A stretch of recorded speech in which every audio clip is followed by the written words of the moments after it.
This is Secrets and Powers. If you attended the wrong class on the first day, this is when you feel awkward but leave and go to the thing you really want to be at. No? You all want to be here. That's great. Feel free to get up and get yourself candy and water in the back if you like. We will be availing ourselves of it up here also. So you know this is being recorded and filmed. The filming is heading this direction. The recording will probably pick up everyone. But if you are going to speak and ask a question, which is highly encouraged, do so loudly and clearly as you can so that it can get recorded clearly and everyone later can enjoy your question and answer. I'm Steve. I'm just moderating, so most of my talking will be in the next few seconds, and then I'm mostly going to point to people. And the first thing is introductions up here. If we could just go through introductions. Hi, I'm Susan Weiner. I've been LARPing for about almost 20 years and writing for about 15 of those with Alleged Entertainment, which one of my co-writers is back. So two of my co-writers are back there. Most of our games are not Secrets and Powers games, but we've written some, and I've played an awful lot in the Intercon community. I'm Dave Kapell. I've been LARPing for also about 20 years now, and writing for much of that time. On and off, most of my time is spent doing organizing of conventions and conferences, like the one you're in now. I've been doing both. I guess I've been doing Secrets and Powers and also other styles for basically as long as I've been LARPing. Hi, I'm Laura. I've also been LARPing for going on 20 years and writing for most of that. I started out at MIT, which has a very Secrets and Powers history, which is evolving now, lest anyone think that there are only real stereotypes. I started at Intercon pretty early. I've written mostly Secrets and Powers and also tried to push the boundaries of what is Secrets and Powers and what is other things. Great. And I've come prepared with one question and one question only to start us, and the rest get to come from you and the panelists. My question is, what? Steve, who are you? Oh, I'm Steve Big. I'm the founder of Geeky Midwest, which is now in its sixth year of a weekend LARP writing workshop. It's maybe produce things you've played if you play at Intercons or other conventions. I started out LARPing just before, I started my first Vampire LARP playing just before it was published in a playtest group, and have since moved mostly to one-shot stuff and theater things, and I'm really interested in exploring where theater and Nordic and Secret and Powers are all coming together to make a new thing. And I was at the last event, and I love it, and I'm so glad to be back for this one. There's my introduction. Thank you, Susan. And speaking of which, introductory material, my one question is, what is a Secrets and Powers LARP? So now I get to start this in front of the person who wrote the article defining Secrets and Powers LARP. But since this is also the quiz, do I remember what I talked about last year? So Secrets and Powers are LARPs where there are pre-written characters and fairly low transparency by design. So there's a lot of information that if the character doesn't know it, the player doesn't know it. So you come in not knowing anything besides what's on your character sheet, and there are a lot of secrets in the game. There's some sort of information economy where there's a lot of goal-driven stuff. There's a lot of goals you're trying to accomplish, and in order to accomplish those goals, you need to get information that you start off not knowing. The powers part of this can be defined pretty broadly. Sometimes there are actual ability cards or numerical abilities or abilities written on your character sheet, but sometimes a power might just be, I know the secret information and you don't, or I'm in charge and you need to listen to me because otherwise I can make things go badly for you in the game. That is totally a power as well. So not all of these games have things we traditionally think of as powers, but because of the information economy, there is some amount of power, at least in the power is knowledge style of thinking. So, I dislike the term Secrets and Powers. Recently, I've been trying to switch to using the term interactive literature, which is it's a very old term. Yes, Susan. I love the term interactive literature and want to use it much more broadly than secrets and powers. Okay. I want it to refer to something else. Okay. And maybe that's right, but I'm going to be wrong. When I say interactive literature, I like the term interactive literature because I think that the thing that speaks to me about secrets and powers games is the writing. They're very written games. You'll typically have 2 to 4 to 20 to 40 pages of character sheets and backstory and blue sheets and shared knowledge and info dumps for a 4-hour one-shot game that you're playing a character that you're in once. And to me, I guess a lot of the core of what makes a Secrets and Powers or interactive literature style game what it is the intricate plot web, is the writing that went into the game by the author ahead of time, which also leaves space for the players to bring their own interpretations and to play out the stories how they see fit. And that's part of the goal of that writing is to set up stories to be told by the players. But to me the core of Secrets and Powers is the secrets in as much as there's a lot of writing in it, and there's a lot of plot web and intricacies, and there's a lot of other powers, which is to say there's a lot of interaction. And so to me the term interactive literature puts more emphasis on the part that I think really defines a Secret and Powers style game, which is the writing and the production of it ahead of time. That's the key differentiator for this style of game. I agree with everything Dave and Susan have said. Even the parts where we disagree? Yeah, kind of. I made at least one version of this panel, and then like 2 weeks later, people said, "We should call it interactive literature." I'm like, damn, I should have done that instead. Because I find people, when they hear Secrets and Powers, they think, oh, superpowers and things like that. And as Susan said, that's not what it is. So it's not like the best term possibly that we could have for this.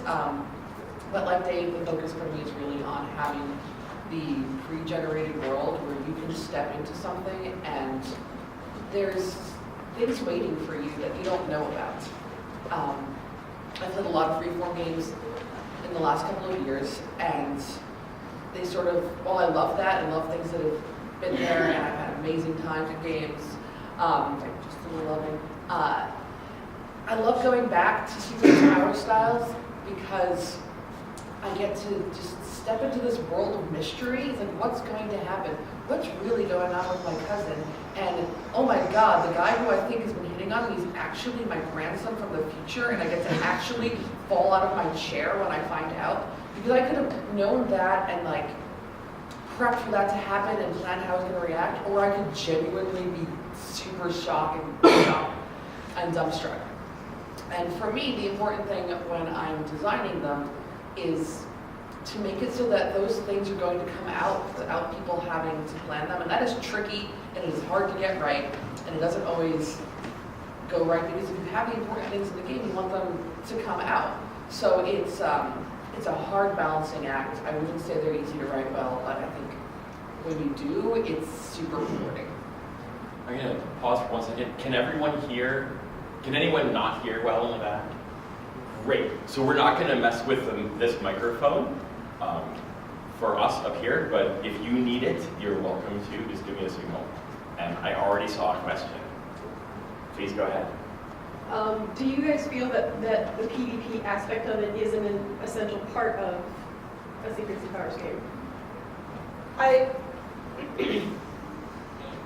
For Secrets and Powers, I do believe that coming into conflict over the information economy, that conflict is part of it. Now, there is a whole set of these where frequently there is an overwhelming threat that people array against, even against, across their borders, but usually even that in these games is being at least in part driven by some set of the players.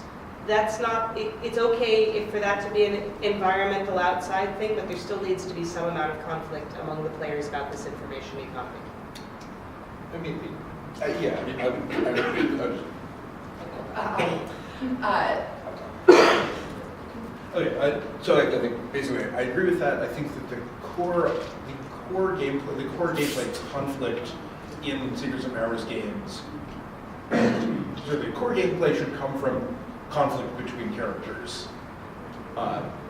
Ideally, whether that's race-style conflict where two people are trying to be the first person to do X, or you have information and I want it, or I have information I don't want you to have it, or I'm summoning Cthulhu and you don't want me to.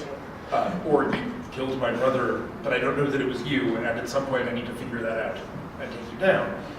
I mean, they're all forms of character versus character conflict that drives the story, and I think that is pretty core to this.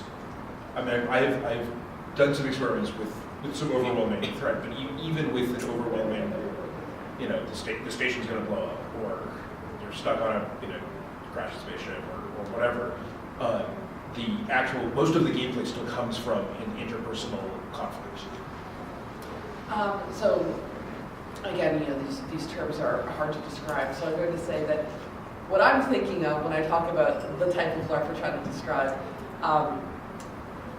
yeah, there needs to be conflict between players, but it's not. That's even a thing I care about a lot. Our game should always have 0 player death. I think character death is okay.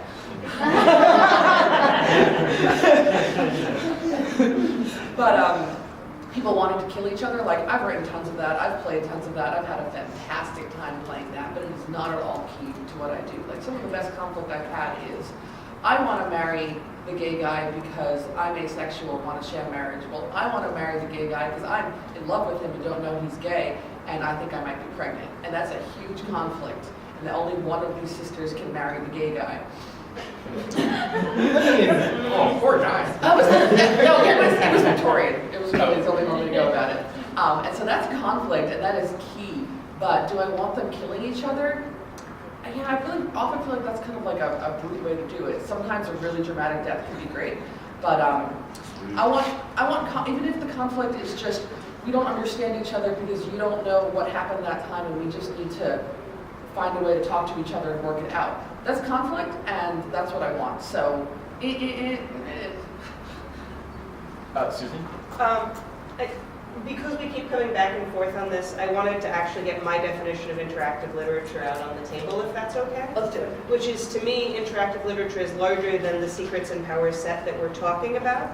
Interactive literature is these games with fully pre-written characters where you receive character and world information and you step into this world complete as it was written without any additional workshopping, without any player creation of character. Workshopping that is like characters, and tons of other kinds of workshops. Yes, sorry. So there have been a bunch of questions I'm gonna get and you were real early, so go please. So hypothetically speaking, say there's a game where there's not pre-written characters, the world is only loosely defined, however the players cooperatively, or individually rather, come up with secrets for the other players and choose powers from, like, say, a predefined set. Is that fall under your definition, or what kind of category of game would that be? Good question. It would not fall under my definition. Yeah. Because it's not, because the intentionality of the GM putting together the plot web and building interconnectivity of characters and relationships and secrets and knowledge isn't present. That there's no overmind putting it together, storytelling. I would say I'm super into that, and I would totally down with calling something like a free-form version of Secrets and Powers, something like maybe. I've sort of tried to write that, but under the definition that we've established here, no, that wouldn't fit. But it's awesome. I Tell me if also you're right. think, in addition to the pre-written character piece, it's very hard to have that work and have character information and player information be the same. It might be possible, but that I think most versions of that would also violate that piece, which I think is actually also a very important piece of the Secrets and Powers style. Which is not to say that those aren't great. They're just not the same under the same name. Yes. And Go ahead. I would like to add, and I don't think. I have played in games which are in the style in which there has been notes to the player as part of your character sheet. So there is sometimes some, like I played a character in Miskatonic class reunion, which had these are the things you've been doing, you've been killing these people, and it's totally justified for all of these reasons, and et cetera, and here's your whole backstory. And then as a note, out of character note, you are totally wrong. You have no sanity. It's a Cthulhu game.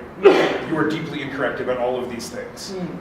And that's, and that was a character knowledge but it's different from having, knowledge of other people's secrets that I as a player had.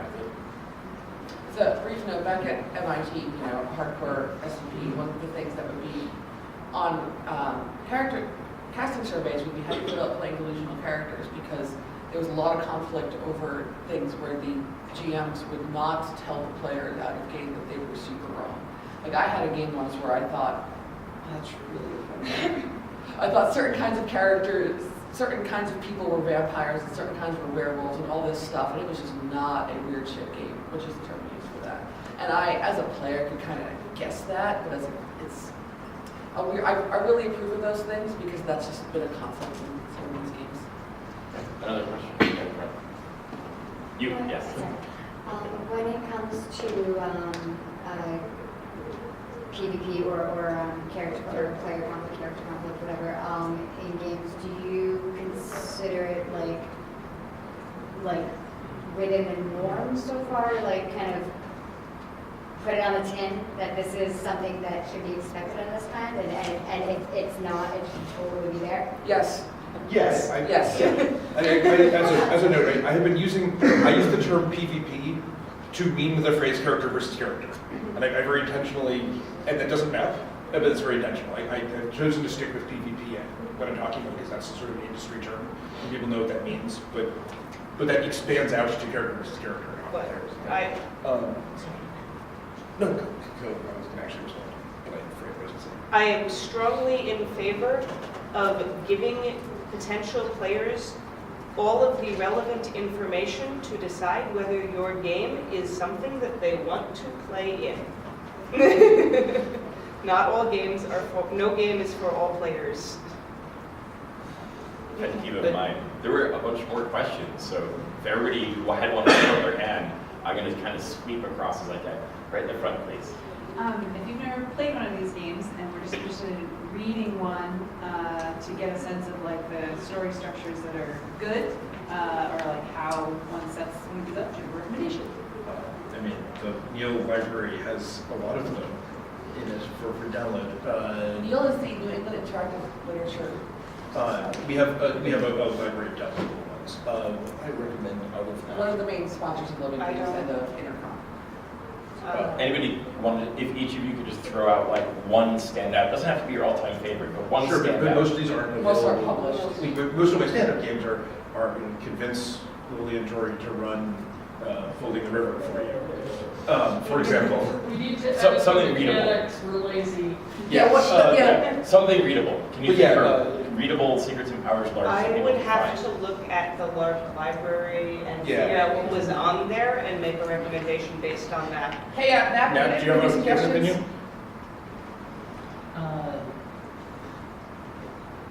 Okay, so It's okay to recommend one of yours. yeah. Okay. So the Miskatonic games, I think at least one of them is up there. They're very well documented. They're very good examples of design.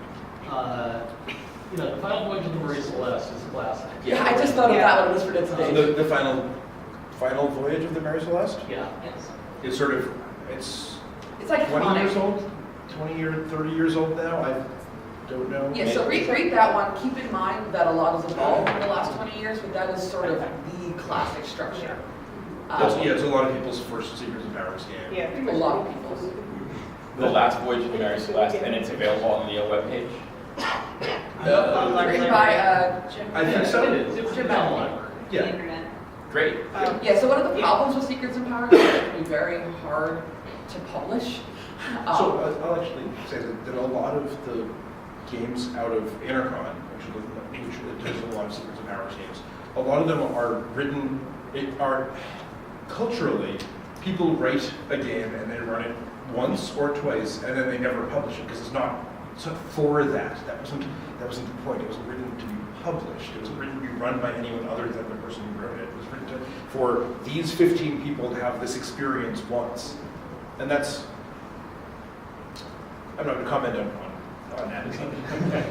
But that happens. So some are published, and we do have the library available for those that are published. But I would say 10%, 5% of all of them that have ever been written or have even considered for publishing. Yeah, and just for me, it never even occurred to me that I could publish games. That wasn't a thing we knew about. And now I'm trying to encourage people to do it. It's one of my many pet projects. Blackfire Rising, which is a Game of Thrones game written by Kristen Patton and Jamie Patton, and maybe other authors I've forgotten. And that's run in Seattle, that's run in New Zealand. It's the kind that has very lengthy character sheets, a lot of background, and a lot of complicated interplay, and I had an amazing time with that, with her.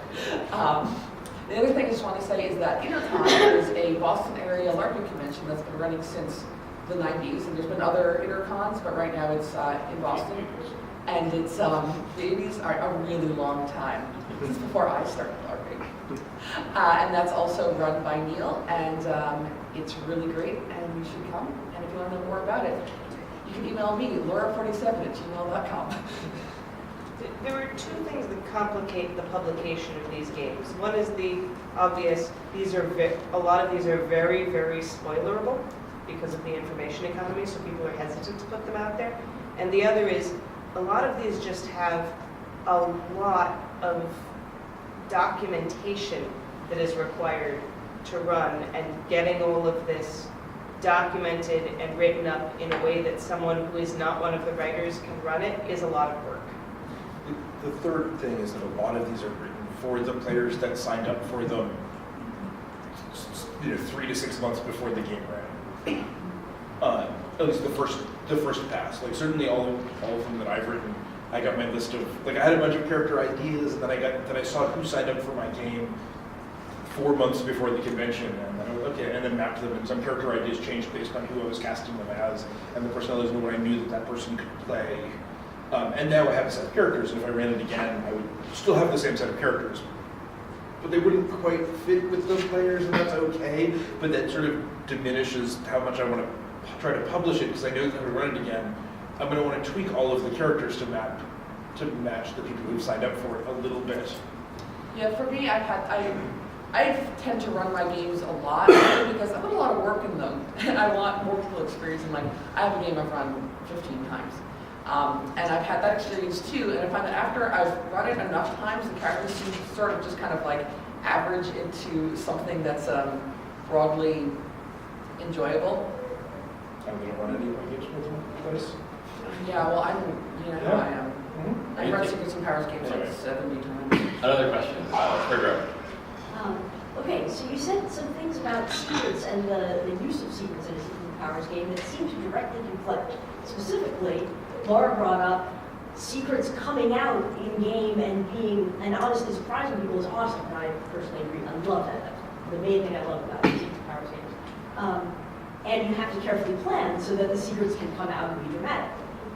On the other hand, you have secrets are part of an information economy, and whether a secret comes out directly controls a player's win condition. So back at MIT, where people thought a lot about these things, a lot of them were like hardcore theoretical math people and stuff like that. The rule of thumb was that if you wanted something to absolutely come out, you wanted to put it in 3 places in game. And the question is like, who manages to get it out? And who gets it first? For those kind of economy things, like who finds out where the plans to the death machine are, gets to get the death machine, and like that, it might come out a couple more times, and they go there, it's like, oh, the plans sure are gone, I wonder who has them. Yeah, I mean, I guess I wouldn't put important secrets into a game that I didn't want coming out, because that doesn't drive any gameplay if they're not coming out. I think the question is whether if they don't come out, is that a problem? I think it's You It should should. depend there. Another thing is that often, like, you might have something that's a very important secret, like, I know where the nuclear bomb is. I don't, however, know how to use the nuclear bomb. So if I can't find somebody who knows how to use the nuclear bomb who will help me once I find the nuclear bomb, that doesn't do me any good. So it sounds like you're saying fundamentally, you shouldn't have player win conditions depend on binaries, whether a secret comes out or not. Don't reward people for keeping their secrets. Yes. Don't make it, Once so you don't design it so that In particular. the entire game I is think keeping the it's secret. specific. That's what's bad. And to be clear, this is Excuse me, can we conclude again for that, because it was just done, that was said, and the conclusion is, It sounds like when you are designing something like this, you should make sure that secrets that affect player win conditions should not be a binary, doesn't come out or not, so that people will be fighting to keep it from coming out at all. I just want to say, this is really hard to balance. Like, this is one of the core problems in balancing these games. But I think there's a direct response to the back here. Yes, if I may, some secrets are currency, some secrets are not. Secrets can serve multiple functions. Some secrets are currency, some secrets are drawn. Secrets can serve multiple functions. Sometimes you want something to explode and have the entire game go, ah! And sometimes you want people in the corner trading over who gets more And materials. I'll add a third one. Some secrets are character. It Yes. might be that I am secretly in love with that character for the whole game, and the thing I'm going to enjoy is my interaction about how do I treat that Capulet if I'm in love with the enemy. Maybe I behave differently, and no one ever really needs to know except me. That's a part of my character, not a secret in the currency sense of secrets and powers. I think the key thing, though, is my win condition should never be to not have that come out.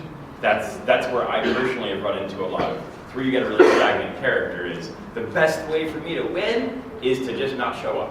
That's probably not a character you should have in your game. I saw a whole bunch of questions out here, so everybody has quick responses to secrets.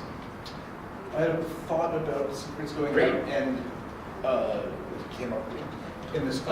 There's a couple of games that Cameron and others were musical games, which had a really interesting mechanic design where a lot of the character secrets were embedded in songs that they wrote for your character, which you had to learn, and when prompted would sing. And of course, because you as a player have put in the effort to learn the song, you want to sing the I'm secretly in love with this other person song and spill your secrets, because that's part of the gameplay, but also you as a player are invested in showing that you have done the work, the legwork, and it's sort of an interesting, rewarding people, and that is both building drama and less so currency, because you have less control over when that happens. So, awesome song in this one, called I Like Being a Spy, which I will not sing now, but a few years later I could.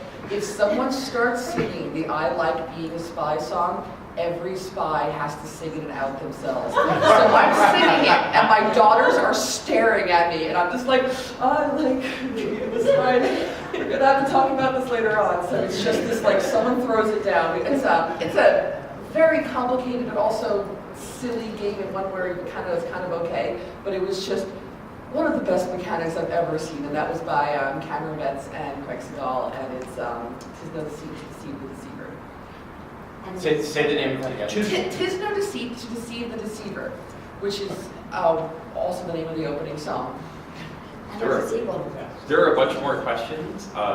Fourth row there. I actually had a follow-up still on the secrets and revelations that I think there are actually two approaches, that you can have secrets that that are important to sort of keep for your character and that are committing. And I think that one way to deal with that is to have sort of debrief at the end. That's often, I find, in Secrets and Powers Live is a place where this comes out and you're like, oh my gosh! And then the revelation comes after the game, but it's nonetheless, still a very enjoyable sort of part of the experience. I actually forgot the time when I fell out of my seat because my love plot was my time traveling grandson. That was during game wrap, and it was so rewarding that I forgot it was post game. And like I'd like to throw in examples a little bit. One of my best moments ever was sitting with Caroline, and we resolved all this family stuff. And I'm like, do I tell her that her father isn't who she thinks it is? And people are killing each other and all this stuff. And I'm just sitting there spiraling in my head, trying to decide if I should tell her or not. And it's some of it was incredibly good role play, just about do I share this secret because it's great either way. And some of this is the character versus drama versus currency secrets. You are secretly someone's time traveling grandson can be great character without coming out. But the goal, don't let anyone know you're a cyborg, is no fun at all unless 3 different people know you're a cyborg, and one of them is trying to help you, and one of them is trying to reprogram you, and one of them is trying to blackmail you. That's a plot. Or if your goal is to let anyone know you're a cyborg, and then a third of the way through the game, suddenly there's a cyborg revolution, and you thought this was something you'd have to hide forever, and suddenly you get to come out, and it's this huge queer allegory, and everything's amazing. Or your goal is don't let anybody know you're a cyborg. Parentheses to the player, make sure everyone knows you're a cyborg. That's another great way to have a secret that you get to play with other people, right? Yeah, often in a game that's less super serious, where they're not going to feel so you're telling me I need to screw myself over. There are a bunch more questions, and person in the red shirt. Would it be possible for a Secrets and Powers game to be pre-playable by a single player? I did play No Deceits, The Seeds of Deceiver twice. The game was big enough and complicated enough that I actually did not know what was going on in that portion of the game. And again, it was a little bit lighthearted, but most of the time, that's a big no-no. Or so Mary Celeste, the game that we talked about that was very classic, they had a run once where it was all repeat players, so everyone knows who's a vampire, and everyone knows who's Human Atlantis, and just going to pretend you don't, and it just spirals. Is that still a Secrets and Powers game during that run? No. Or is that a different game? No, I think it's not. I think if you have a 75-player Secrets and Powers game with very siloed plots, and you can arrange to play it again playing in a totally different part of the game, then yes, because that's effectively a new game for you. But for the in a 15 or 10 or 8 player game, it's going to be a very different experience playing it again. And this is and we typically don't. And this is part of what, so at MIT, which is a very closed pool of people, there would be general rules about how long there was a spoiler embargo on a game before you could talk, and the GMs would have to announce whether they were considering running the game again, which could extend your spoiler embargo, because if everybody knows that it's the android in Starlight Express who's killing everybody, then you can't play it, and you can't play it. I've spoiled Starlight Express.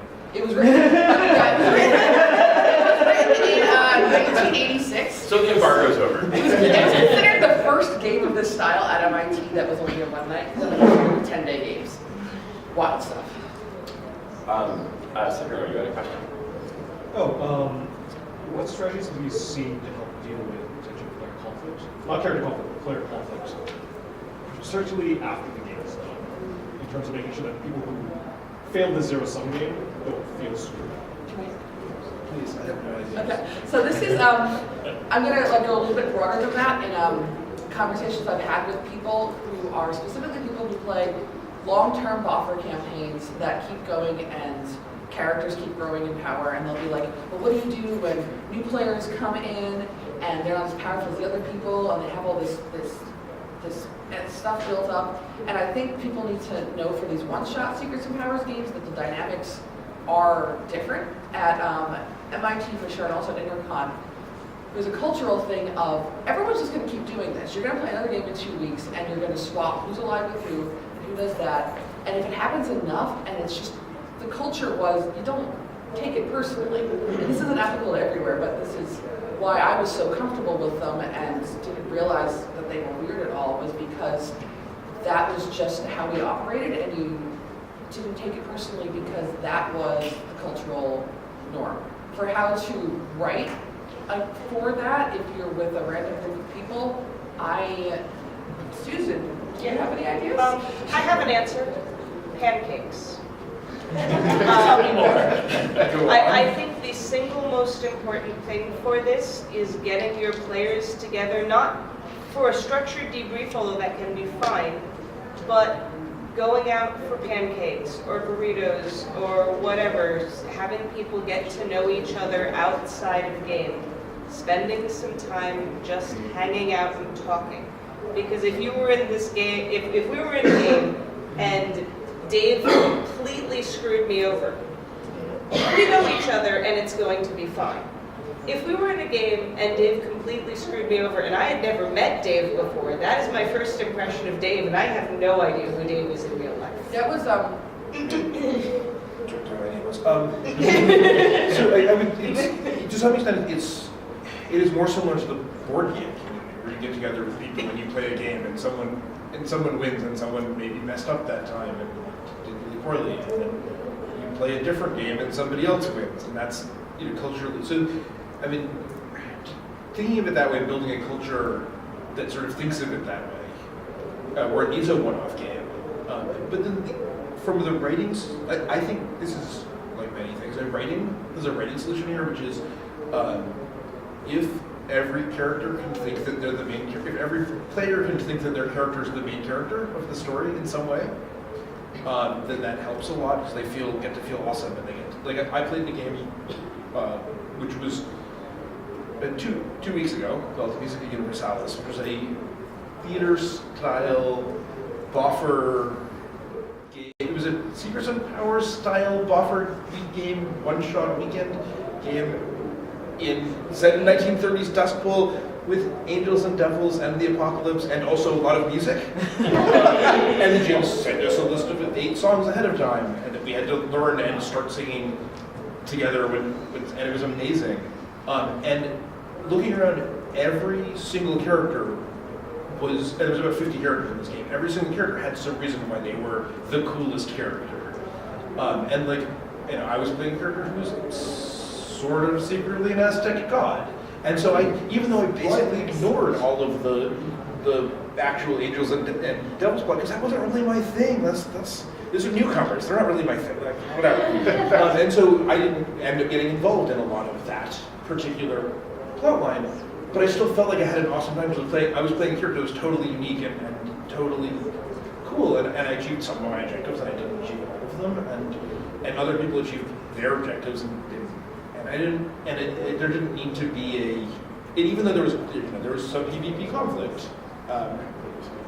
Like there didn't need to, because of the way it was written, there didn't need to be that, you know, oh, you totally won that game and I totally didn't, because I got to be a super cool character, as did everyone else. So we've got 2 more responses, then I'm going to call someone else. I wanted to say that what Susan was talking about is like, I want to put, that is a major flaw. Like when I went from playing at MIT to Intercon, where I was no longer knowing everybody, like I had things where I didn't know the word bleed yet, but like a player I don't know, like genocided my people because we had a bad breakup because somebody else lied about me.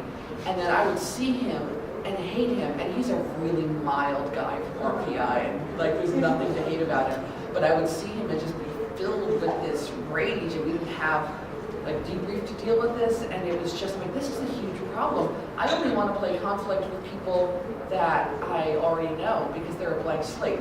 Conversely, same problem with love plots. If I do a love plot with a friend I've known for a while, it's just the thing. I do a love plot with some attractive person I haven't met before, that's all they are in my world, and it can be like a lot harder to let go of that. Do you roll? Yeah, I had something else, but I forgot what it was, so.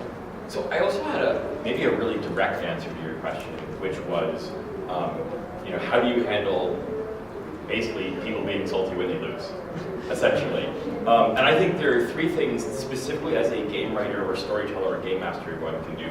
One is casting. In your casting questionnaire, ask if people are okay with that. Some people want to lose, some people hate to lose. Most of them know who they are, especially if they've been learning for a while. Just ask. Yeah. Because as a GM, you know who is in real danger of losing hard. Mm-hmm. I think another one is after the fact, maybe before the fact, but definitely after the fact, own it as a writer that that's part of the game. Like, if there are two players having pancakes and one is really upset that the other like genocided her entire people, you want to be able to say, I wrote that. This is not a genocidal player. I wrote a genocidal character. So the player gets to walk away from it, and you who made it happen, sort of own up to that. And then the last thing is reward it. Like, praise it and reward it. That was the best death scene ever. Is a way better takeaway emotionally than I died. I mean, I have had a couple of games where my favorite thing I did in the game was die at just the right time, in just the right place, and the person gloated perfectly, and I remember it 10 years later. And so reward it. Yeah, so those are some things that a storyteller or game writer can do. I just want to say for, owning up flaws here, it can really super suck to die and lose. Like, that can be like a real bummer. It's not always great, no matter what you do. It can just be something that wasn't planned. It's crossfire. It's, it needed some sacrifice. So, yeah, it can really suck, but you can make it not suck as much. There are a bunch more questions. I want to call on a couple people. Please go ahead. Yes? I wanted to talk about conflict. You guys were talking about how, I initially asked about whether or not you thought conflict, CVC conflict, was an essential part of the Secrets and Powers game. And I'm bringing it up because I'm trying to think about specifically the most popular Intercon game that I have appears to be a Secrets and Powers game, but none of the characters are actually in any conflict with each other. And by the end of the game, they all win. And so, does it? But that's still conflict. But is it, or is it not? Or if there's a big reveal that's not, if they start out feeling like they're in conflict and they have that set up, I think whatever the reveal is, it still is that kind of game. So, in this sense, it could be you have set up a conflict, and the resolution of the payoff at the end of the conflict is not that A beat B, right. Is that A and B joined the same team. Right.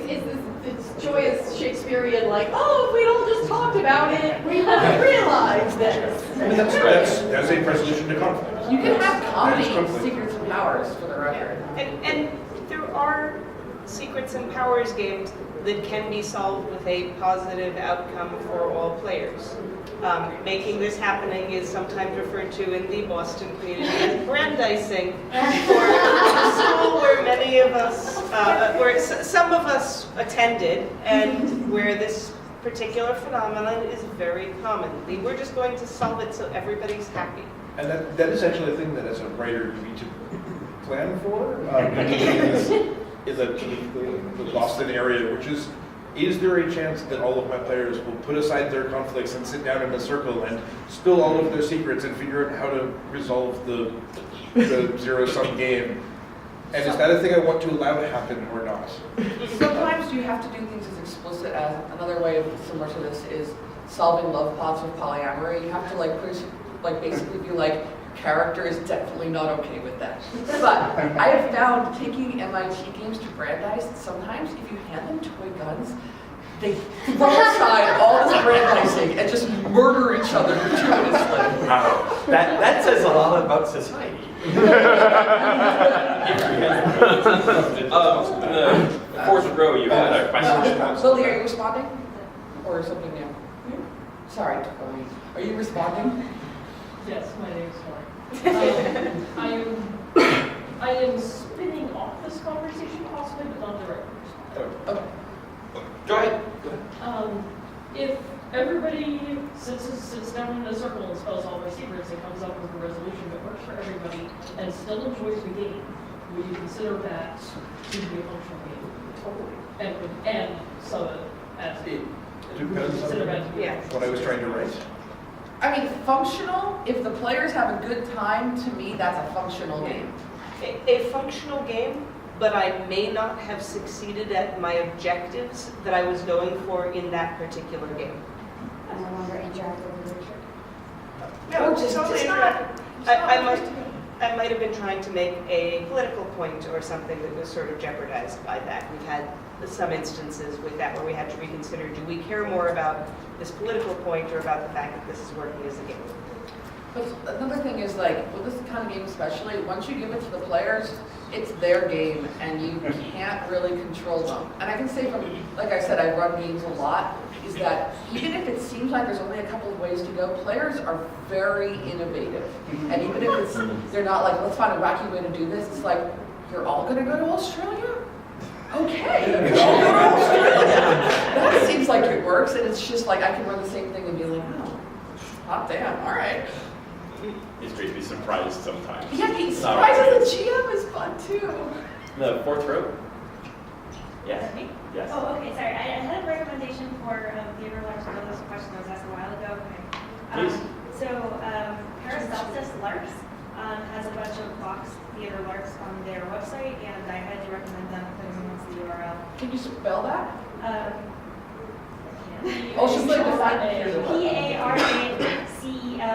PARCELSUS-games.com. They have like 6 or 7 fully boxed larps, and they're great and well written. And I highly recommend them. Yeah, I do actually recommend. Some of my favorites were Be Not Afraid, Inheritance, Drink Me, On Display, Toil and Trouble. These are all. And I have a And question. there's great instructions for them. I have a question for you. You said for theater larps. Oh, And are these Secrets and Power games? And if not, what are they? I would say they are, these are, the ones that I just listed are all Secrets and Powers games. Okay. Which I consider some different. Secrets and Powers are a subtype of theater larps, and Laura's kind of like something to say about that. What's a theater larp? I Or do theater not style feel like larp. theater style is as well defined, and I Pre-written character sheets. Are they always? I often feel like theater style just means non-buffer. Yeah. Yes, theater style just means no more. All right. Would I feel a like Slayer Cake. Slayer Cake is Would- theater. would But a being theater completely and having my theater style were, would a completely transparent workshop your characters in the game LARP be theater style? I would Are say we visiting each no. other with faux bats? No. Then yes. And I would So- say no, and that's where we are. One of the joking themes of Living Games 2016 was labels are incredibly hard, and 2 years later, they're still incredibly hard. So are they interactive literature? I would say yes, the ones I just listed, yes. Okay. So there was another question, fifth row, look. Yes, so for this specific style of game, is the flow of the game pretty much all player driven, or do you ever have supporting characters who do know what's going to be happening? Hugely varied. Could you Sometimes, restate that? the question was whether the flow is all player driven or if you have outside things coming in. Sometimes with these games there's heavy NPC action or GMs announce and then suddenly the lights go out and you're all screwed.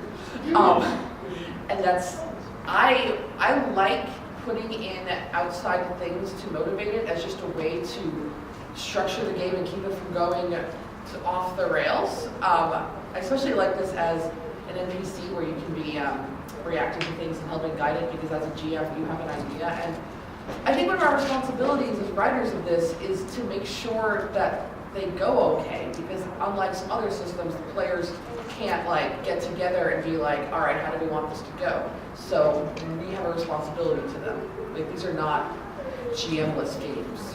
Yes, sometimes some of them are written that you put everyone in a room and they have their 40 pages of character and they're just going to go, or 4 pages, or half a page, and they're just going to go for 4 hours or 1 hour or 8 hours, and that's it. But often you'll have a time, often you'll have like a timeline of 2 hours in, and an NPC, which is just a GM with a different name badge, will show up and be like, oh, so make a game world state announcement.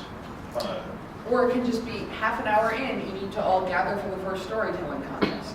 And that can just be something you hand them, this is the schedule, this will help guide your experience. Because recently I've played a bunch of games that are like heavily structured, and I had a kitchen sink LARP at Intercon, secrets and powers, kind of just throw everything in. And they're like, okay, game on. And I'm like, it's 4 hours, I'm full of secrets and confusion, there's no schedule. Okay, I'm gonna do this. And it turned out great, but the reason I was playing a throw them in the room with long character sheets is because I really trust the GMs to write good games. This is Andy Kirschbaum and Anandi Gandolfini, just to throw out some praise there. Gandolfini, actually. I've been told that Gandolfini is the diminutive version. Oh! Anandi Gandolfini. And I'm curious, did that answer your question? Yeah. Great. Another question. Go ahead. So you mentioned that Secrets and Powers has evolved. I'd like to know, I guess, how it's evolved and what is the cutting edge of Secrets and Powers right now. I'm going to interrupt and divide that question because I think there are 2 really good questions there. First of all, how has it evolved from the early stuff to today? And then afterward, I want to know what cutting edge is. So, like with a lot of people like to argue like, oh, what was the first LARP? And that's BS because it involved independently a lot of places.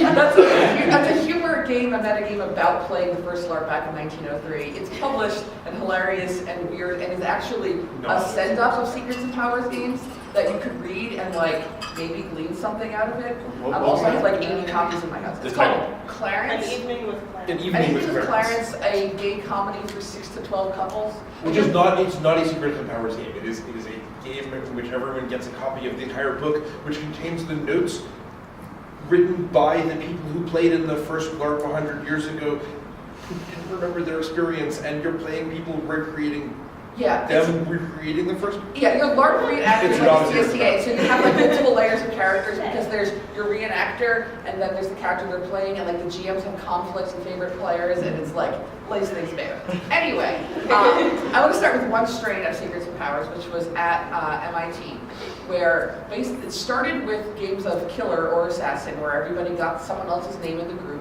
and you had to find them somewhere on campus and kill them. Then you got their name, and there was one winner. And then they said, well, what if people had like teams? And what if they had some other goals?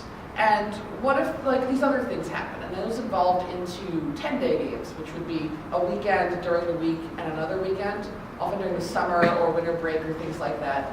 And then they just kept getting more complicated. And then they wrote the first one night, saying, well, let's just take this whole thing and make it, condense it to 4 hours. And then that, I think, fairly quickly turned into the traditional Secrets and Powers idea. And for a while it was just sort of refining. Like you could be like, all right, here's my map. He hates him, she hates that one. They're fighting over this, widgets, and it was just sort of like very formulaic thrown together, and people just sort of expected that. And it was like you're playing a big board game where you're running around and hiding with Nerf guns. It was super fun. And then it's like, well, people could have more personal plot. Like when I started playing there in 2000, I got the reputation as, oh, Laura likes role play, so we'll give her a role play character instead of one with actual plots. And my stereotype was the quirky art chick. And then I had to push real hard to be like, I can plot and scheme with the best of them, and I'm going to destroy half shit. And I became Pharaoh of Europe.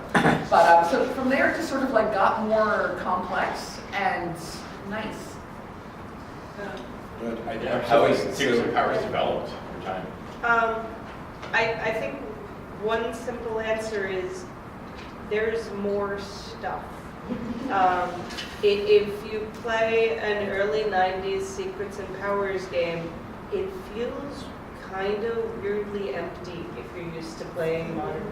Thin, yeah, thin. Like, you've got your list of goals, you've got a framework of a character, you've got some connections, The goals are not as dense or as detailed often as they would be in modern games. The relationships are much less dense and detailed. And the character itself is often a framework to build from. It's simpler. Like the kind of character you would get in a free-form game and then workshop, except there was no workshop. Yeah. So that was done for you by Janet, basically. So there's a lot more built in.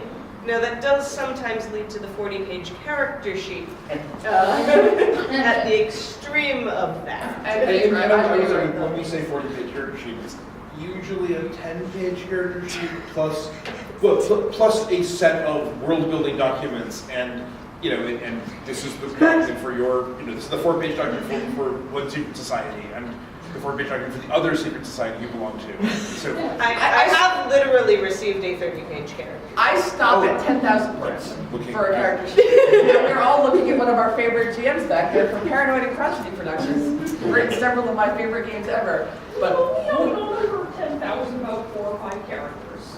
And I've gotten them. Yeah, I think as far as state of the art, I think that it's more about the hybridization of secrets and powers with other styles and stuff we're learning from other things. And I'll move on if I can to the second part of that, which I think that one of the most interesting things to me about secrets and powers recently is the secrets and powers with physical resolution games that are starting, and I'm looking at Albert here.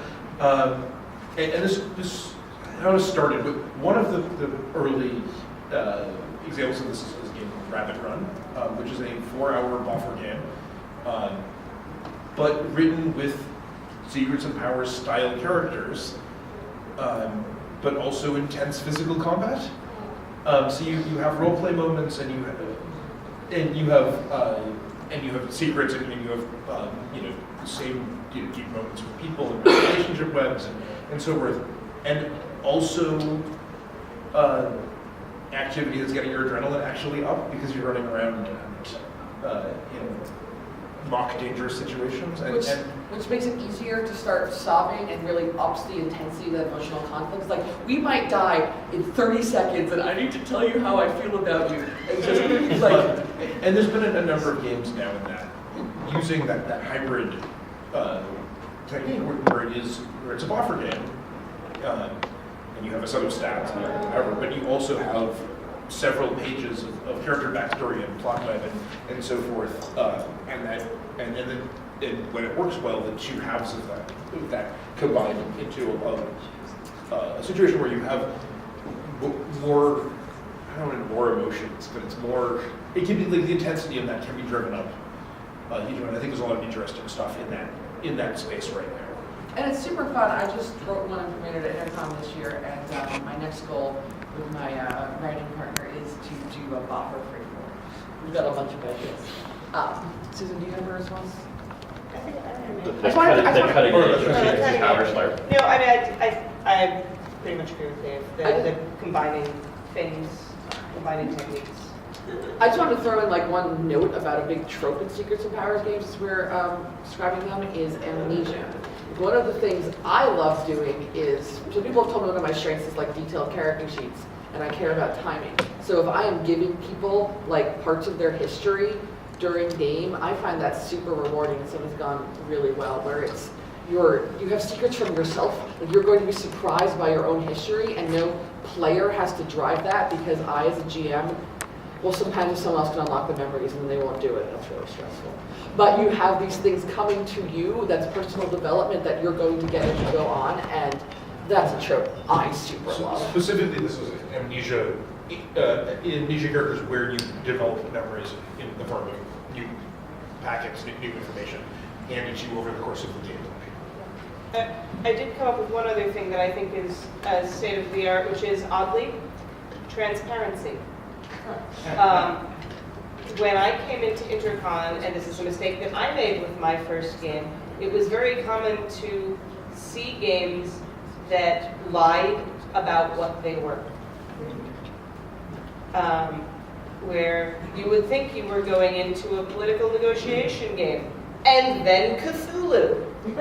This became a trope. Yeah, And- some and people then- don't love that. And so the idea that like, yes, secrets are important, yes, there is a lot of fun in discovery.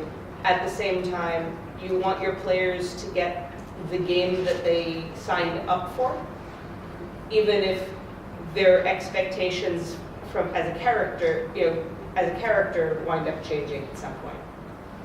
So we've got time for one or two more short questions, and I'll start head first. Yes. Again? Oh, sorry. So literally 2 days ago, there was a conversation that I was involved in that was about the idea of how can we actually label any particular LARP, but in this case we're talking about secret powers, in such a way that it's super clear for a player. Like, is there a way to kind of like universally label LARPs so that people know what they're getting into in some way other than the blurb? No. Maybe if we work real hard on it, but currently, I don't know. Do you know one? No, not it's a thing we've been talking about for a long time. We're iterating. It's getting better, but universally, successfully. It's super important and it's super hard. We haven't figured it out yet. Have you ever played in a LARP that's super historical and wound up being time travel? Perhaps even I don't know if I'm going to have it. I'm going to call the person back here who's been waiting, and then also I think you were waiting. So just kind of in the theme of the title, not just PvP, if you were to sell a new player on Secrets and Powers as a type of game and highlight not the competitive part of it, the PvP, what is the great gift of Secrets and Powers to gameplay, I guess? If I was speaking personally for me, it's surprise and getting to go inhabit something without, for me personally, all the work of making my own character. It's easier for me. Secrets and Powers has some of the coolest moments. Stories that you will be telling decades later. I have more of those from Secrets and Powers than anything else because it's so well, if a good Secrets and Powers game is so well put together that you get these incredible moments where you get up and you're the villain and you give the good guy speech and you get everybody following you. I think that the big thing, I feel like I've said this many times and I'll keep saying, is the writing. Is in Secrets and Powers game, you're getting a product of a team of people who have the whole game in their head, or at least the setting and the characters and the plot webs, and they put in the effort and they have built a thing which you can take and move forward. But you're being handed a world, you're being handed a character that you can, if you can trust the GM, you can trust that your character is deeply interconnected to other characters, has deeply interconnected to plot lines. There's stuff for you to do. There's stuff that there will be interesting gameplay for you because that's been planned out, because that's been baked into the character by a team of people that put together the game for you to play. And it's not, and in particular, if you're worried, like, well, I don't know anyone, how do I get involved in things? Well, you're going to be involved. You're playing a character who has just finished doing some things and has a new set of goals to accomplish. And people want things from you, and you want things from them. And you know what directions to go in, and you can trust that you have connections to other people, and it's all there for you to explore. The game's there to take care of you and facilitate you and set you up for awesome. Go ahead. Just dealing with you were talking about collaborative, the collaboration as far as the writing process. How do you deal with any, because they happen, accidental inconsistencies in the game when people are getting really riled up? No, not you. That's I just talked about keep a cool head. Say we'll get back to you, confer with your GMs, and think about what's going to make for the best play. Not what's true to your original vision, but what you can do to give these players the best experience you can. And sometimes that may be asking some player to and speak to players frankly, hey, we screwed this up. We think it'd be best if you could take that hit. Are you cool with that? And involve them and make everyone feel like they have together come up with a consensual, good way to move on, and then revise. Okay. Honesty and consent, crazy. We have it. We're not all bloodthirsty jerks. Out of game or not. I was wondering, you talked about the importance of the group, or maybe like knowing your group when you're writing for them. So that seems to be like they have to be people you know. So like it's kind of, so is there a difference to write for people that have never LARPed before? Like can they even do the secrets and powers? Because like I've played games before where like the story is going on, and I just like felt like I was doing nothing. So one advantage of Secret and Powers for a newer LARPer is that what you get is quite sort of the prototypical Secrets and Powers character sheet is, this is who you are, this is what you've been doing, this is what you want for people, this is who you know. Here's a list of who you know, often, and who's playing them. You know, and here's your initial goals in bullet point, and they're not always bullet pointed out. I have some of my games I've been careful to embed them into the text of the character sheet, and some I've called them out to just say, and here's a punch list of your initial goals at the beginning. So it's actually easier in some ways for a new player to hit the ground running. I mean, I guess also what I meant is you said like there's like tropes, and so like if you don't know any of the tropes, like if you're a more experienced player, they're gonna read their character sheet and be like, oh, okay, I see, I bet I know what you're setting up for me, or like they might guess it already, but like if you are a new player, you wouldn't know that, and then maybe everyone else does, so they're already playing the metagame, and you're just like trying to like do your first task or something. With the trope stuff, that's something that we're moving away from, and then part of the thing is that we're kind of describing the ideal best Secrets and Powers game, and like all games, like quality is varied.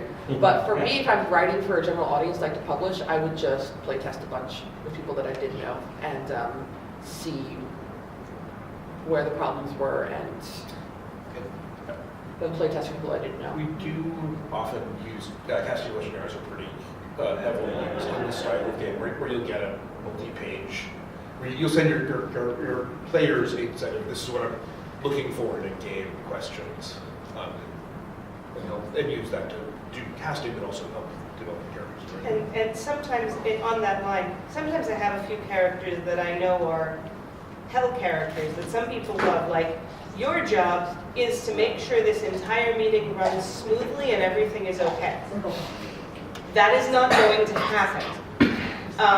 And sometimes when I have those characters, I will put a, tell me about your LARP experience type question on those questionnaires and go, I'm not going to give this character to someone who this is their first, second, or fifth LARP, because they will not probably, there's some exceptions, be able to handle that. And that's something you can always do. Thank you, everybody, for your lovely questions. We have less than a minute left, so I'm going to ask everybody on the panel just 10 or 15 seconds, what's something that you should do in Secrets and Powers LARPs and other people should too? If you are confused, talk to a GM. They know things, they know what they intended. Maybe they didn't tell you what they meant to. They want you to know what you were supposed to know. And just don't be scared, but just put yourself out there and just try crazy stuff, because other people are probably going to try crazy stuff. Actually read your character sheet before the start of game. I've seen that way too many times. 2 things. It's for maybe 8 hours, maybe a weekend. The faster you get out there and do things, the more fun you're going to have. The worst thing that happens is like your character gets killed. It's a 4-hour game. If that happens, that may or may not be possible, but like, it's better you'll have more fun if you do things, even if you lose. Worst case scenario, you go out for a drink. Yep. Or pancakes. Yeah.